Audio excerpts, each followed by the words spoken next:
Hi everyone. So we'll go ahead in the chapter.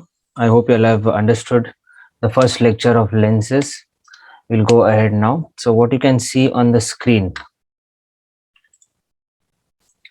this is nothing but a blurred image or a image which is quite far from you. You are magnifying it to see it clearly.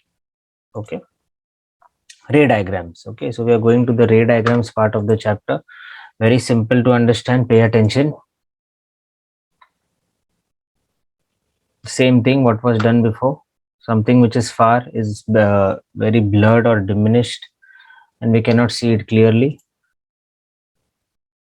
Lens is showing a diminished and an inverted image. So if you see, this is an inverted image, upside down.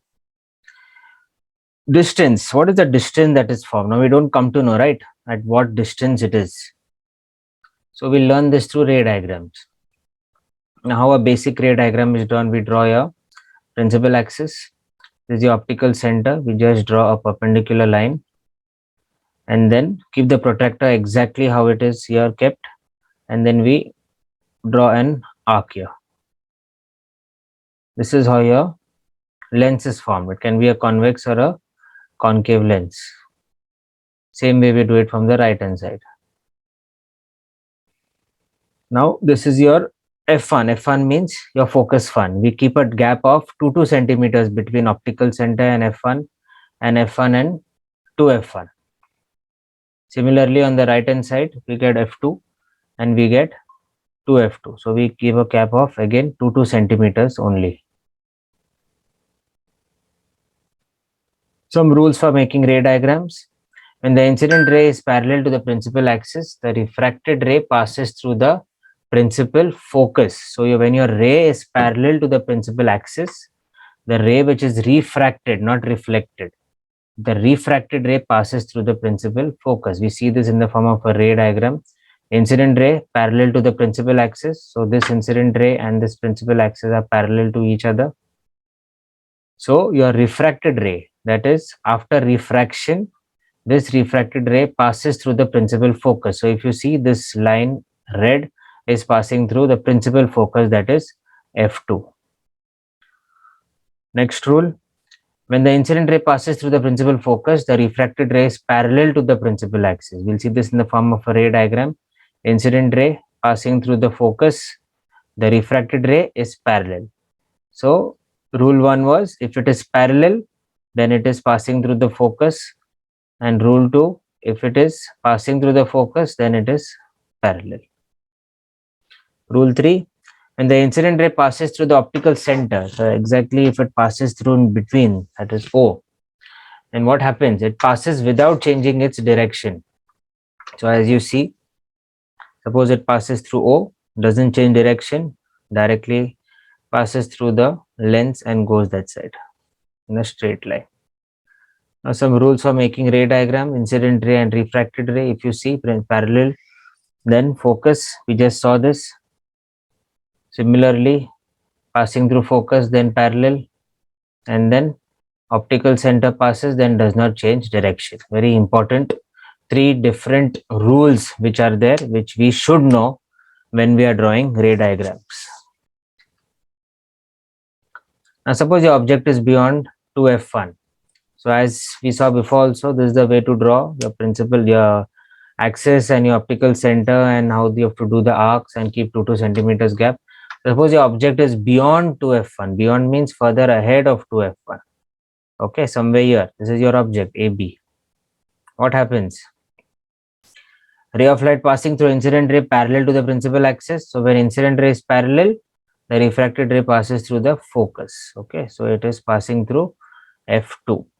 Incident ray passes through the optical center. Now if the ray is parallel, one ray is parallel, then it passes through focus, and other ray, incident ray, it passes through the optical center because it is beyond 2f1, very far. If it passes through optical center, it does not change its direction. Very simple to draw. I hope you all understood. So now if you see this incident ray in pink and this incident ray in green, they intersect at one point, that intersection is where you get your image. Position of image is where now? It is between F2 and 2F2. So F2 is here and between F2 and 2F2. Nature of the image, if you see, it is a real image and it is an inverted image. How we come to know it is inverted? Because it is on the other side of the mirror and it is a smaller image. Obviously, we come to know looking at it only. This yellow arrow here and the yellow arrow on the left. One is bigger, one is smaller. Let's go ahead. Suppose the object is at 2F1. Then what happens? Same way, one incident ray passes, other one passes through. After refraction, it passes through F2. Other incident ray passes through optical center. Both will meet at exactly 2F2. Now, these will meet only if your distances are all equal. Okay, 2 centimeter, 2 centimeter, and so on. So now, if we compare both and see, position of image is at 2F2, nature is real, inverted, and it is same size. So this arrow on the left and this arrow on the right, both are on the or of the same size. Now suppose the object is between F1 and 2F1, then what happens? F1 and 2F1. So exactly in between we keep it. First is your incident ray, refraction passing through F2, other one is your passing through optical center. So the final image is beyond 2F2. Okay, so position of image beyond, real image inverted, and it is a larger image. More beyond, more larger. Remember that always. Now suppose here your object is at F1. Then what? F1, incident ray passing, refracting, passing through focus, that is F2. Then other incident ray passing through O. So now it's not meeting at all. So here we say position of image, we take it as at infinity. When both the rays do not meet, it is taken as at infinity. Real image, obviously inverted image, and very large. Okay. So I hope you all understood this part. Let's go to the next part. Okay. So now let's go ahead. Object, suppose it is between F1 and the optical center O. Then what? Let's check. AB is your object. Pass it, passing through F2, and the other one passing through O. Now both are passing, one is passing through F2, one is passing through O. But if on the opposite side we see they both are meeting, that is on the same side of the object they are meeting. So what can we infer with this? That where the object is, on that same side is the image. Okay, where the object is on the same side is the image. So position of image on the same side. Nature is virtual. Virtual means you can see it clearly.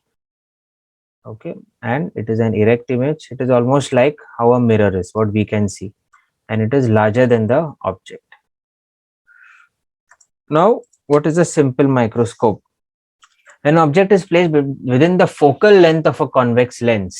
Now, if you see, between F1 and 2F1 is the image, and between F1 and optical center is the object. So when an object is placed within the focal length of a convex lens, we get a virtual, erect, and a large image on the same size. The same property or the same application we apply in a simple microscope. Okay, because we can see the image, right? It's very far, or you can say, not far as well, but you can just say it's very minute. So you cannot see it clearly. So we use a microscope to see it clearly. So we see a larger image. So object is smaller, but the image what we see is larger. One can get a 20 times larger image of an object using such microscopes. So you can see a person who repairs watches, he uses such type of a lens.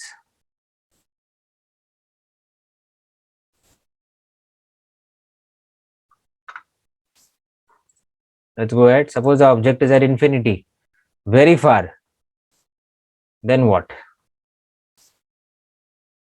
Now all rays are parallel to the principal axis and they all meet and then diverge. So position of the image is at focus.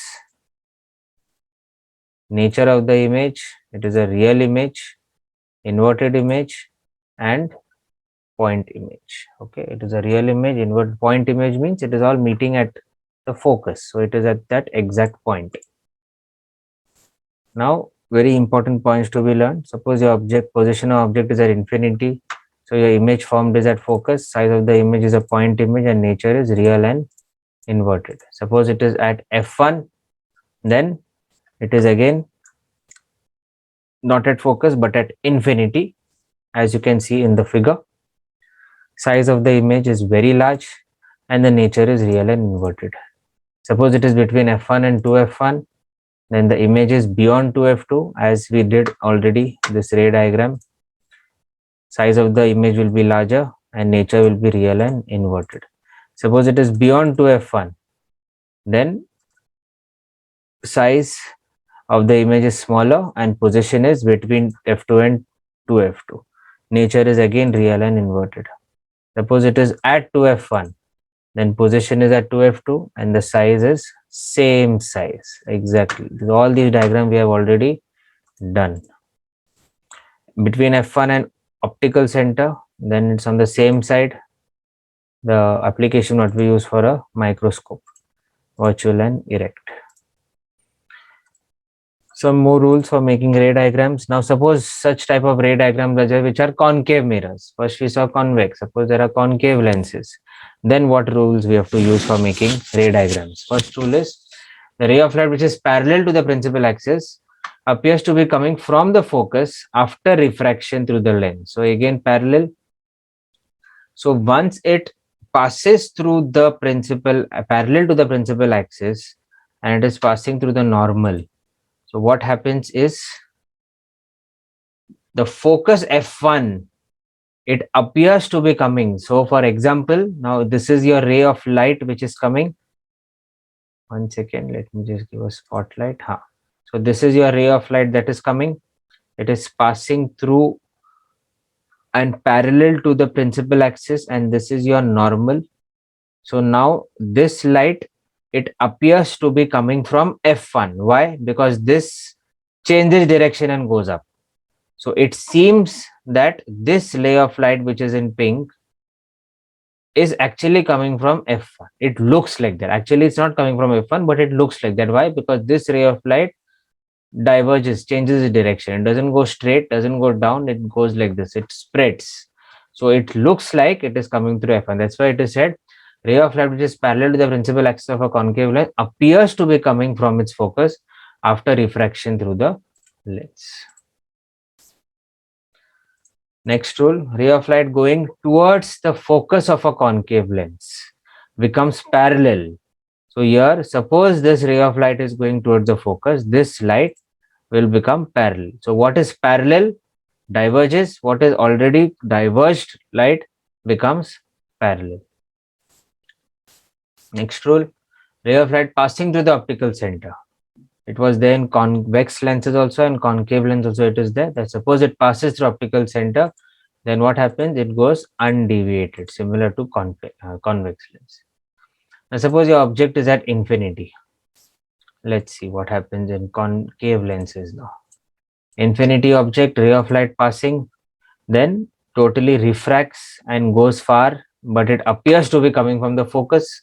So this pink light also looks like it is coming from focus, so it turns to green, and even this pink light appears to be coming from f1, so it turns to green. So position of image, it is at focus.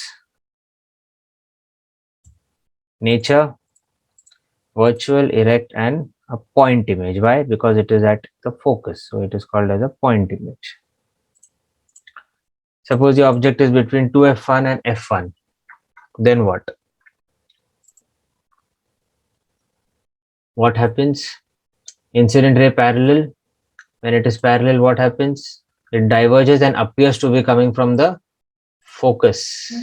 So after refraction, passes undeviated through the lens. Okay, so one, it comes from the focus, and the other light directly passes through optical center, so it is undeviated. Whatever is passing through optical center is undeviated. So here both intersect and here is your image that is formed. It is erect, it is not inverted.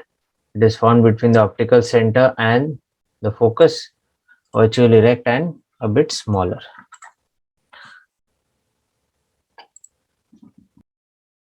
Okay, so we go to the next part, that is your sign conventions which we are using when solving problems. Okay, imagine this graph. This is your x-axis and this is your y-axis. We already know such type of graphs: positive, negative terms, top positive, down negative. So suppose here your lens is your convex lens. So optical center of the lens coincides with the origin. So your convex lens optical center is nothing but your origin according to this graph. So on the right f2 to f2 and on the left f1 to f1. Okay, so this is behind and this is in front. It's like you are standing on the left and whatever images are formed are on the right.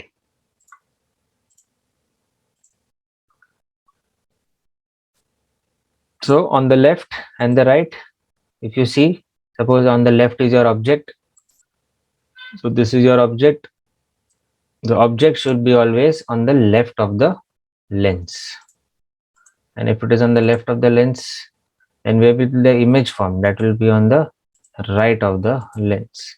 All distances parallel to the principal axis are measured from the optical center of the lens. Okay, so all distances wherever the image is, it's taken from O up to this object, wherever it is. Like you can take it as OB dash.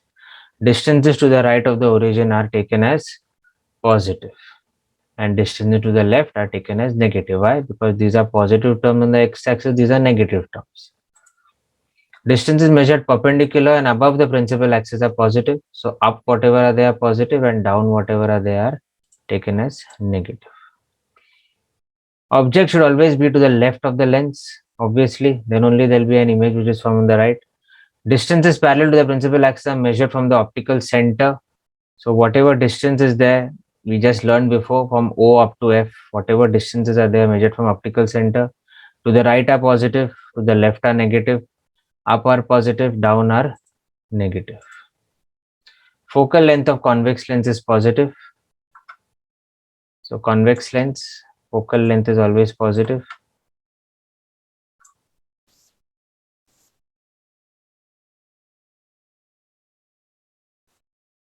Concave lens, focal length is always negative. So whenever you'll have sums where they'll tell you this is a convex lens or concave lens and this is the focal length of it, suppose it is 5 centimeter.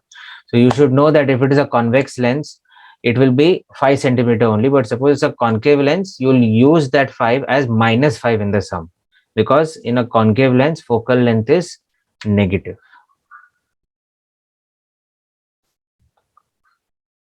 Let's study the lens formula. Now the lens formula, we have V, we have U, we have F. That is, V is image distance, U is object distance, and F is the focal length. Remember all these terminologies. B is image distance, U is object distance, and F is the focal length. Magnification is nothing but size of the image upon the size of the object. So image size is taken as H2 and object size is taken as H1. So M is equal to H2 upon H1, that is equal to V upon U. That is your formula, very important. So if size of the image is 4 and this is 2, so what will be your answer? M will be equal to 2. 2 ones are 2 twos are 4. Now this is greater than 1. So if M is greater than 1, we say that the image is magnified.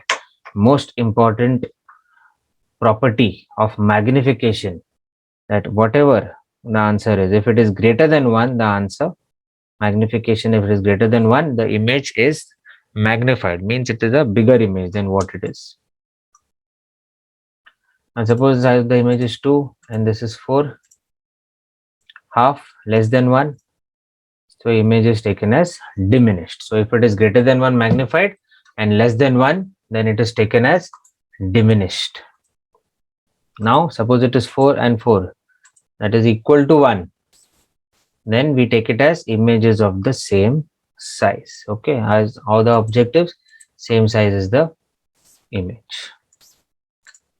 Okay, now type A and type whatever types of sums are there, we'll do it in our class so that you all can understand it better.